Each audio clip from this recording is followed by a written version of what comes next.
Happy Rakshabandhan भैया। Happy Rakshabandhan बहन। क्या बात है भैया, आजकल तो आप घर भी नहीं आते। आपको याद ही नहीं आती अपनी बहन की? भूल गए हैं क्या कि एक बहन भी है आपकी जो घर पर इंतजार करती है और आपको याद करती रहती है? नहीं बहन, ऐसी कोई बात नहीं है। मुझे तेरी याद आती है, पर जहाँ काम करता हूँ ना, ये मालिक मुझे कभी छुट्टी ही नहीं देता। यहाँ तक कि त्योहार के दिन भी छुट्टी नहीं देता। सब समझ रही हूँ मैं, मतलब अब काम बहन से ज्यादा जरूरी हो गया। नहीं नहीं बहन, ऐसी कोई बात नहीं है।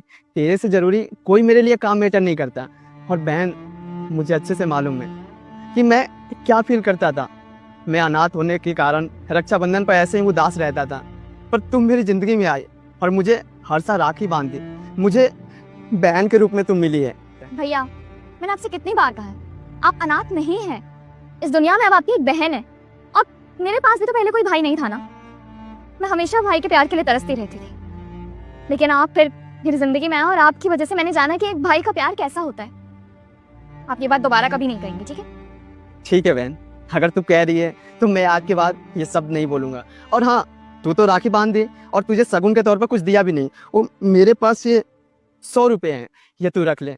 और तू तो जानती है ना, तेरा भाई बहुत गरीब है, बहुत कम पैसे कमाता है। मेरे पास ये 100 रुपये ही है, रख ले इसे। भैया, ये 100 का नोट मेरे लिए अनमोल है। आप देखना, मैं इसे हमेशा संभाल के रखूंगी। और बात यहाँ पर सिर्फ पैसों की नहीं, बल्कि रिश्ते की है, जहाँ रिश्ते बहुत मायने रखते हैं। पर भैया, आखिर ये गरीब भाई ऐसा क्या कर दिया जिसे ये अमीर बहन हमेशा हर राखी पर राखी बांधने आती है? ये कैसी बात कर रहे हैं आप भैया? आप भूल गए क्या? आपने मेरी जान बचाई थी, और किसी की जान बचाना कोई छोटी बात नहीं होती।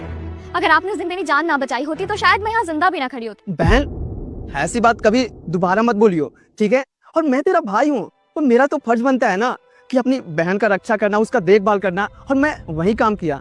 और बहन, आगे से भी ना, अगर तेरे पर कोई दिक्कत है ना, तो सबसे पहले खड़ा मिलूंगा। देखो, तुमने अपने भाई होने का फ़र्ज़ तो निभाया, तो वहीं हमारा भी फ़र्ज़ बनता है कि ये बहन होने के नाते तुम्हारी मदद करें। और इस बात में हम दोनों की रजामंदी है। और हम दोनों चाहते हैं कि तुम ये नौकरी छोड़कर कहीं अच्छी जगह नौकरी करो, क्योंकि तुम अच्छे खासे पढ़े लिखे हो और तुम्हें अच्छी खासी सैलरी मिल जाएगी। तो फिर क्यों तुम यहाँ पे काम कर रहे हो? और रही बात दूसरी नौकरी की, तो मैं तुम्हारी दूसरी जगह नौकरी लगवा दूंगा। नहीं नहीं, मुझे कोई नौकरी नहीं चाहिए, मैं इसी में खुश हूँ। और वैसे भी आप दोनों से रिश्ता इसलिए नहीं बनाया कि आप लोग मुझे नौकरी दें। मैं इसलिए बनाया हूँ ताकि मुझे बहन का प्यार मिल सके। भैया, अगर ईशान चाहते हैं कि आप उनके कहने पर कहीं और काम कर लें, तो इसमें क्या बुराई है? वैसे भी वो बिल्कुल ठीक कह रहे हैं। आप पढ़े लिखे हैं, लेकिन उसके बाद भी दूसरों के नीचे काम करते हैं, गार्ड की नौकरी करते हैं। अच्छा नहीं लगता। प्लीज भैया, मान लीजिए।